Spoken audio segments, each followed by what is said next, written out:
Dans le cadre des préparatifs de la conférence des parties à la Convention cadre des Nations Unies sur le changement climatique COP22 qui se tiendra à Marrakech du 7 au 18 novembre 2016, le Maroc a commencé à mobiliser les pays du continent. Ce mercredi 31 août, une réunion a été organisée à l'attention des ambassadeurs africains accrédités au Maroc.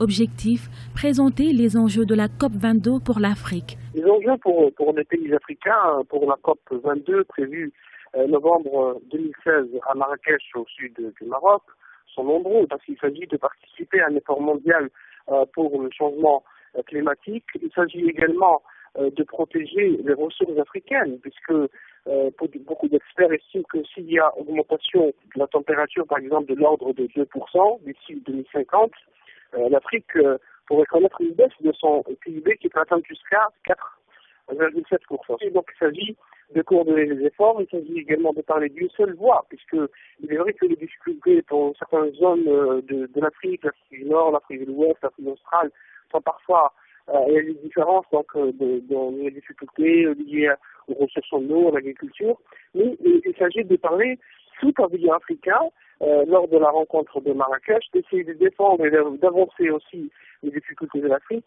L'édition 2017 de la conférence sur le climat ambitionne de donner une plus grande visibilité à la problématique liée à l'accès à l'eau. La journée thématique dédiée à ce sujet durant la COP22 placera l'eau au cœur des discussions afin d'élaborer un nouveau modèle de développement et de gouvernance. Si celui-ci venait à être mis en place, il devrait permettre de dégager une meilleure valeur ajoutée de cette ressource naturelle sur le continent. L'Afrique, il y a beaucoup d'eau, notamment en Afrique du Nord. Il y a la nappe albienne, il y a la nappe phréatique. Tout le sud de l'Algérie, une partie du sud tunisien et libyen est riche en eau.